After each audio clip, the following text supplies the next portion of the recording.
Hello friends, स्वागत है आपका होप नेचर क्योर में। आज हम बात करने वाले हैं इंसोम्निया यानी कि अनिद्रा के विषय में।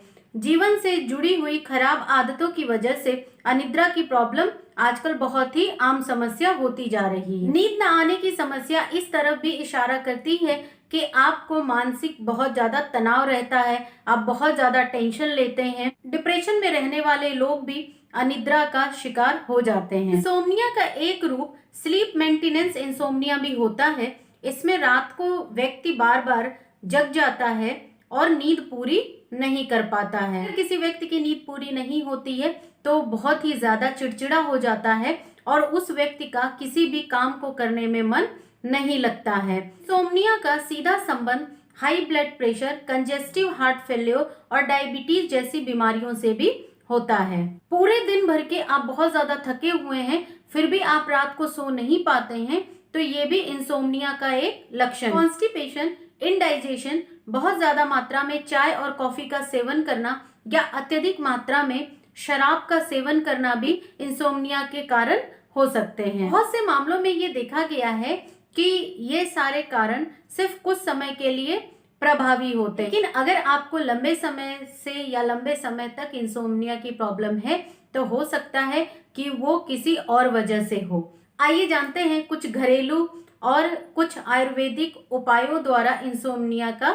यानी कि अनिद्रा का ट्रीटमेंट।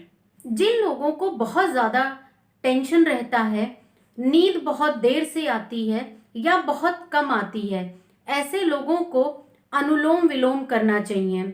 खाना खाने के 1 से 2 घंटे बाद आप अनुलोम विलोम जरूर करिए।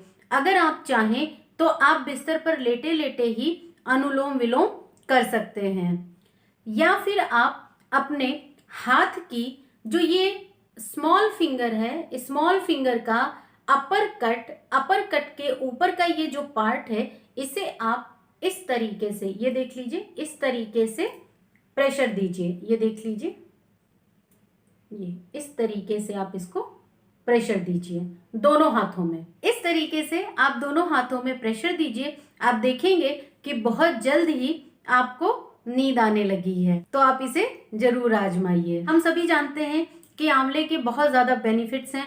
मैं अधिकतर बीमारियों में आंवले का प्रयोग जरूर बताती हूँ।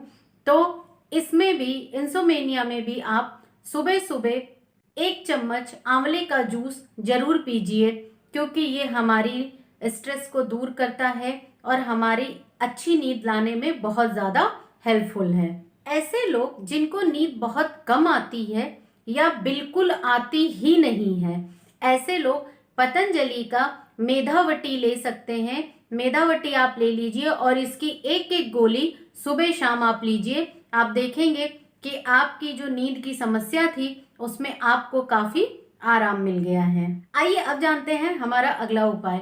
अगर आपको नींद बहुत कम आती है और बीपी की भी समस्या है तो आप मुक्तावटी की एक एक टैबलेट ले लीजिए और सुबह खाली पेट इसे चबा चबा कर खा लीजिए। इससे आपका बीपी भी नॉर्मल रहेगा और नींद भी बहुत अच्छी आएगी। आइए अब बात करते हैं हमारे 100% इफेक्टिव नुस्खे की, जो कि सिद्ध और सफल प्रयोग है इंसोम्निया में। 100 ग्राम जटामासी और 50 ग्राम सर्पगंधा ले लीजिए और दोनों को आपस में मिलाकर एक अच्छा पाउडर बना लीजिए। रोजाना आप 2 ग्राम पानी के साथ लीजिए और आप देखेंगे कि बहुत ही जल्दी जो आपकी नींद ना आने की समस्या थी उसमें आपको आराम मिल गया है। यह उपाय ब्रेन के लिए भी बहुत ज्यादा फायदेमंद है। ये ब्रेन को रिलैक्स करता है और आपके टेंशन को कम करता है।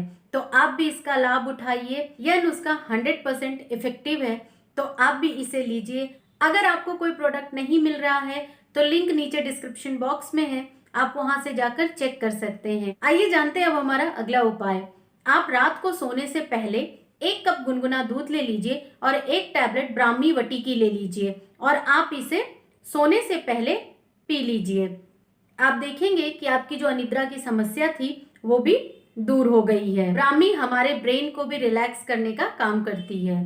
अगर आप सर्दी के दिनों में गुनगुना दूध ले रहे हैं तो आप इसमें 1 चम्मच बादाम रोगन जरूर मिलाइए। ये भी हमारे ब्रेन को रिलैक्स करने का काम करता है और हमारे स्ट्रेस को दूर रखने में मदद करता है और इससे हमें नींद बहुत अच्छी आती है। आप भी इन उपायों को अपनाइए और अपने स्ट्रेस को भगाइए और अपने ब्रेन को रिलैक्स करिए और अच्छी नींद पाइए। अगर आपको हमारी ये वीडियो पसंद आती है तो लाइक करिए, शेयर करिए और सब्सक्राइब करिए। अगर आपकी भी कोई प्रॉब्लम है तो आप नीचे कमेंट में हमें बता सकते हैं, हम उस पर भी वीडियो बनाने की कोशिश करेंगे। अगर आप बताए गए किसी आयुर्वेदिक उपाय के लिए भी हमसे कुछ पूछना चाहते हैं तो आप नीचे कमेंट में हमें पूछ सकते हैं, हम कोशिश करेंगे उसका जवाब दें। मिलते हैं आपसे एक नए टॉपिक के साथ, तब तक के लिए नमस्कार।